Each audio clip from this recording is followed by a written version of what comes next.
está. Bueno, voy a la segunda parte de lo que habíamos planteado del modelo EASY, vista la presentación de carácter general.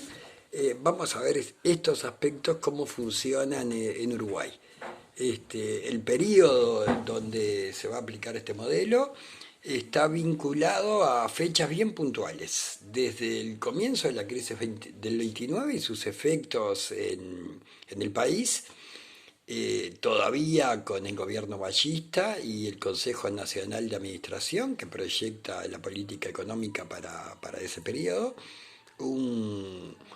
una serie de propuestas que para algunos historiadores, como De Masi, es lo mejor que podía haber ofrecido el país frente a la crisis, ya que no se centra en un sector específico que pague el costo de la crisis, como generalmente ocurre en muchas situaciones de América Latina, en los sectores populares, en los sectores proletariados, asalariados, sino que distribuye de alguna manera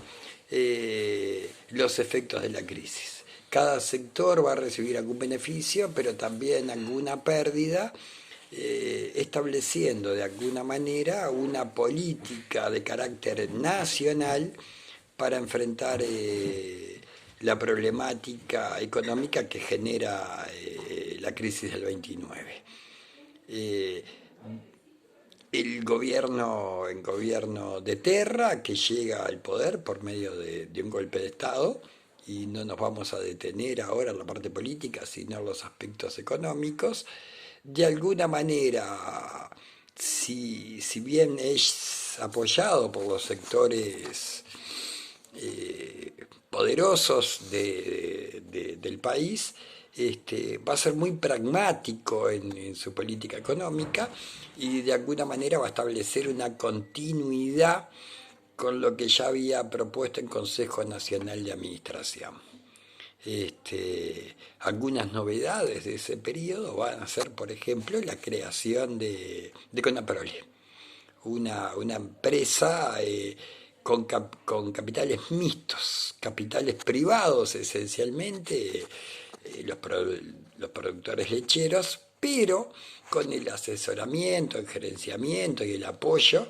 del Estado. Una, una improvisación, un invento de la época que demostró tener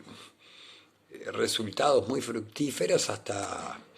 este momento. Digo, Anaprole constituye en la actualidad unas empresas rentables y viables de la política económica del país. Volviendo a los periodos políticos en que se va a aplicar el modelo EASY en Uruguay, finales del vallismo, los dos últimos años, hasta el quiebre institucional, el terrismo, todo el periodo de Terra, desde su periodo dictatorial hasta su periodo democrático, del año 31 al 38, el periodo de transición y la vuelta hacia la democracia,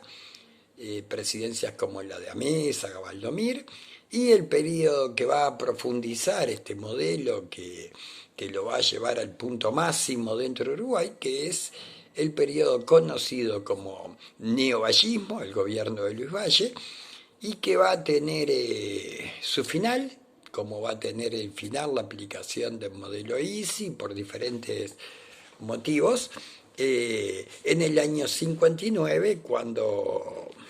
la ciudadanía decida cambiar los rumbos políticos y económicos de la nación, del país, dando triunfador después de muchos años al partido nacional. Desde el punto de vista de aspectos puntuales del modelo EASY, el modelo EASY va a constituir una alternativa, por definición, al modelo de crecimiento hacia afuera o agroexportador, para transformarse en un modelo de crecimiento hacia adentro, o modelo EASY, de desarrollo industrial sustituyendo importaciones, digo, tal como lo dice la definición. Quien va a tener un carácter fundamental, central en esta política económica es el Estado. El Estado va a ser en los modelos ISIS, y no es una excepción el Uruguay, el encargado de dirigir, de planificar los aspectos centrales, los lineamientos generales de la economía nacional. Por lo tanto, primer aspecto a resaltar, la función generadora de políticas económicas del Estado. El Estado, por otra parte, va a tener una intervención muy directa en cuanto a la valorización de las divisas, léase el dólar, en la medida en que va a ser el único que va a tener la capacidad de cambiar el sistema cambiario tal como lo conocemos hoy, con cambios en los hábitats, en los repagos, con diferentes instituciones bancarias funcionando a medio, todavía no está presente en la economía uruguaya. Es un fenómeno que va a empezar a ocurrir y que después veremos con los gobiernos blancos, los gobiernos blancos y la liberalización de los controles económicos sobre el dólar, van a permitir el crecimiento de los bancos, así como las futuras crisis bancarias que van a empezar a aparecer en el país a partir de la década del 60 y 70. Pero en este momento, y volvemos a lo que estábamos diciendo, el Banco Central es el que cambia los dólares, las divisas. Y le va a atribuir, según declaración jurada del uso que se le va a dar, diferentes valores. Por ejemplo, va a tener un valor de 10 pesos el dólar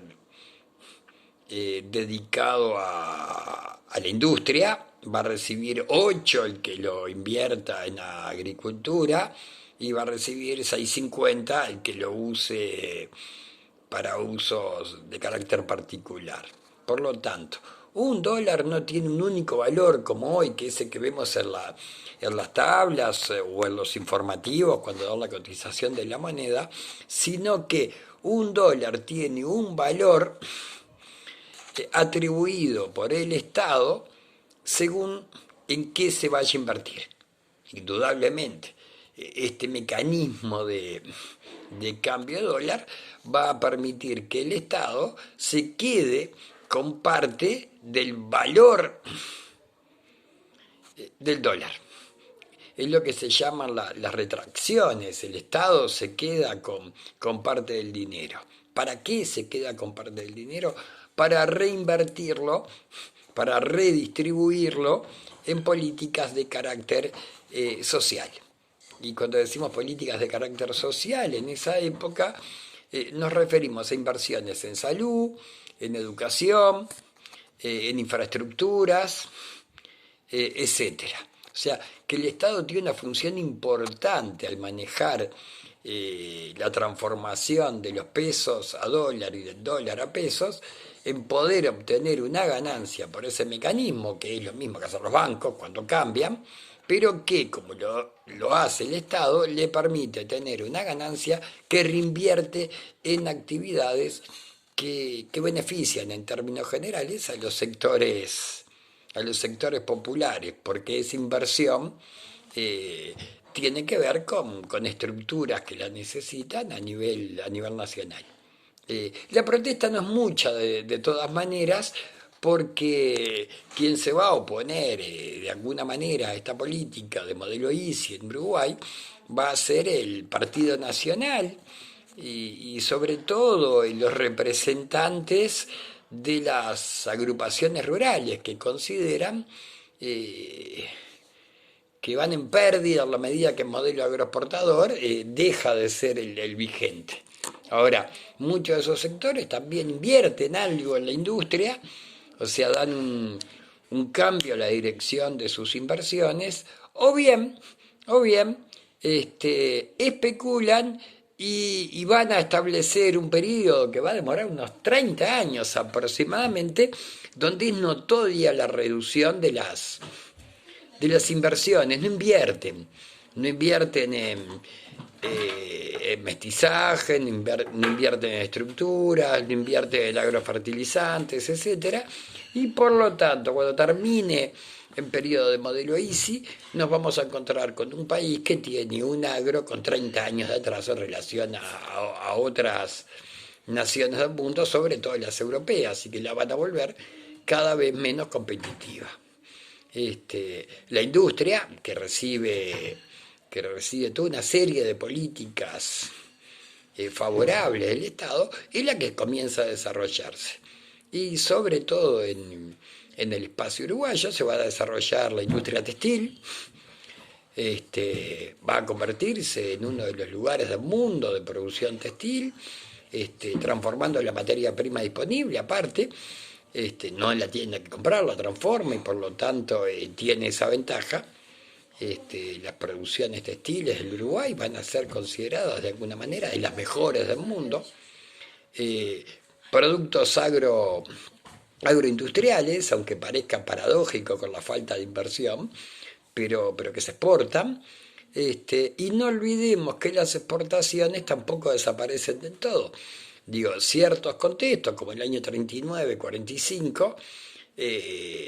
periodo de la Segunda Guerra Mundial, permiten al sector agroexportador vender en cifras récord. Digo, tienen después, para hablar en términos futbolísticos, la revancha de la guerra de Corea. Entonces, si bien el sector agroexportador queda marginado de ser el protagonista de la acción económica del país, no es que desaparezca, queda en un segundo plano y va a tener momentos de gran desarrollo y ganancia. Más que de desarrollo, de ganancia, de auge de las exportaciones vinculadas al contexto mundial. Otro factor importante en Uruguay tiene que ver con los consejos de salarios. El modelo ISI, el aumento de la producción de carácter fabril, las fábricas en Uruguay, van a hacer crecer los sindicatos y el mecanismo que va a elegir el vallismo, es el vallismo el que lo impone, va a ser el mecanismo de negociación tripartito. Tres partes que van a negociar los aumentos, las condiciones salariales, etcétera, que es el Estado como garante, los sectores, por supuesto, empresariales y los sectores representantes de los obreros, los sindicatos, que en términos generales van a obtener buenos resultados y van a permitir, en el caso uruguayo, no en otras regiones de América, pero en el caso uruguayo sí, un sector creciente, afirmado, de obreros, pero que van a estar protegidos por políticas salariales, por legislaciones de carácter social, de ahí el carácter de neovallismo, una afirmación, una vuelta a los valores del primer vallismo y su vinculación a los derechos de carácter social, que van a generar un proletariado con posibilidades de desarrollo y de crecimiento a través de una buena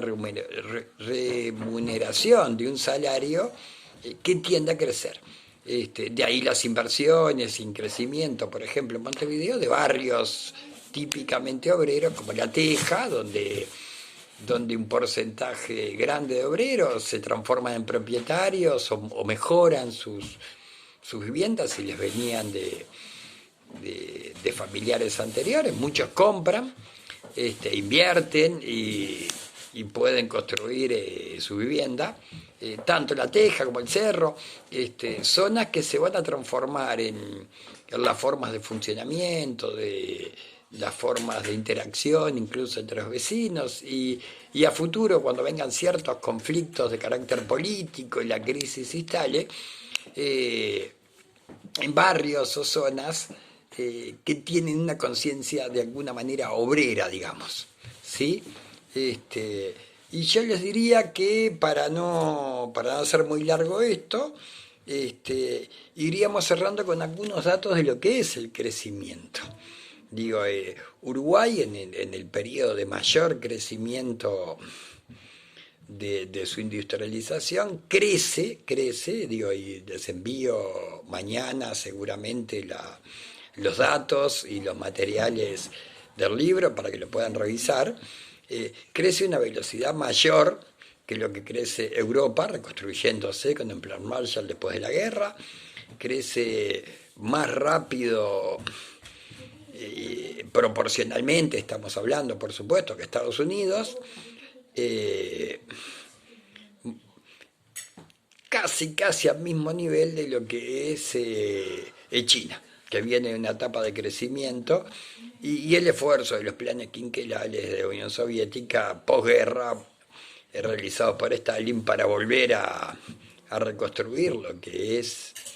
la Unión Soviética y llevarla en pocos años, a pesar de ser el país que paga el costo de la Segunda Guerra Mundial, es la superpotencia que ideológicamente se va a enfrentar con los Estados Unidos. Eh, por hoy dejaríamos por acá, digo, quedan algunos aspectos puntuales, chiquititos, que veremos la próxima clase. Hasta luego.